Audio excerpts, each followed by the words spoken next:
പോലീസിന്റെ FIR റിപ്പോർട്ടാണ് ഇപ്പോൾ പുറത്തു വന്നിരിക്കുന്നത്. പൂർണ്ണമായും TVKയുടെ ചെയർമാൻ വിജയിനെ കുറ്റപ്പെടുത്തിക്കൊണ്ട് തന്നെയുള്ള ഒരു റിപ്പോർട്ടാണ് പുറത്തു വന്നിരിക്കുന്നത്. ഒന്ന് പറയുന്നത് ഇവരുടെ സംഘാടനം വളരെ മോശമാണ്.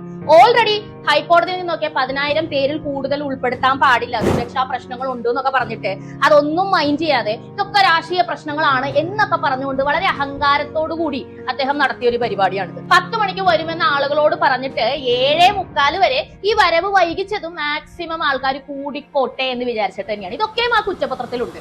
തീർച്ചയായും വിജയ്, താങ്കൾക്ക് ഒരു രാഷ്ട്രീയക്കാരനാകാനായിട്ടുള്ള പക്വതയും പാകതയും എക്സ്പീരിയൻസും ഒന്നും വന്നിട്ടില്ല. BJPയുടെ അണ്ണാമലൈ ഇതേക്കുറിച്ച് പറഞ്ഞ കാര്യങ്ങൾ വളരെ ശ്രദ്ധേയമാണ്. ഒന്നാമത്, രാഷ്ട്രീയക്കാരും തന്നെ ശനി ഞായർ പോലുള്ള വീക്കെൻഡ് ദിവസങ്ങളിൽ ഇതുപോലത്തെ പരിപാടി വെക്കരുത്.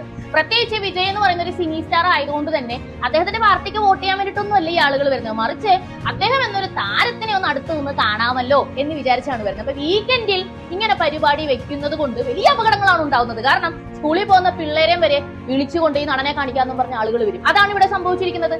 രണ്ടാമതായിട്ട്, കോർഡിനേഷൻ എന്ന് പറയുന്നത് വലിയ രീതിയിൽ നല്ല പണിയുള്ള ഒരു കാര്യമാണ്. അത് കൃത്യമായി അറിയാത്തവർ ഇത്തരം വലിയ പരിപാടികൾ നടത്താൻ വേണ്ടി ഇറങ്ങി പുറപ്പെടരുത്. അവിടെ വലിയൊരു മിസ്റ്റേക്ക് സംഭവിച്ചിട്ടുണ്ട്. നിങ്ങൾക്കറിയാമല്ലോ, കുംഭമേള, UPയിലെ കുംഭമേള, കഴിഞ്ഞ കുംഭമേളയുടെ വാർത്തകളൊക്കെ കേട്ടുകൊണ്ടിരുന്ന വ്യക്തികളാണെങ്കിൽ നിങ്ങൾക്കറിയാം അവിടെ എന്തെങ്കിലും അസ്വാഭാവികമായിട്ടുള്ള മരണങ്ങളോ സംഭവങ്ങളോ ഇങ്ങനത്തെ വാർത്തകളോ എന്തെങ്കിലുമൊക്കെ കിട്ടുമെന്ന് അറിയാം. ഇവിടുത്തെ മാധ്യമങ്ങളെ തലകുത്തി നിന്ന് ശ്രമിച്ചിട്ടും നടന്നില്ല. അവസാനം ബിൽഗേറ്റ്സിന്റെ ഭാര്യ ഡീഹൈഡ്രേഷൻ വന്ന് വീണ സംഭവം പോലും എടുത്തു വലിയ വിവാദമാക്കാം എന്ന് വിചാരിച്ചിട്ട് അതുവരെ ചീറ്റിപ്പോയതാണ് നമ്മൾ കണ്ടത്. എത്ര ലക്ഷങ്ങളുടെ പരിപാടിയായിരുന്നത്. കൃത്യമായി സാനിറ്റേഷൻ നടത്തി, കൃത്യമായി കോർഡിനേഷൻ നടത്തി, ആൾക്കാർക്ക് ബാത്റൂം സൗകര്യം മുതൽ താമസ സൗകര്യം മുതൽ ഫുഡിന്റെ സൗകര്യം മുതൽ എല്ലാം നന്നായി ചെയ്തുകൊണ്ടാണ് കുംഭമേള നടത്തിയത്. അതുകൊണ്ടാണ് കുറ്റം പറയാൻ പോലും ഒരു സംഗതി ഇല്ലാതായിപ്പോയത്.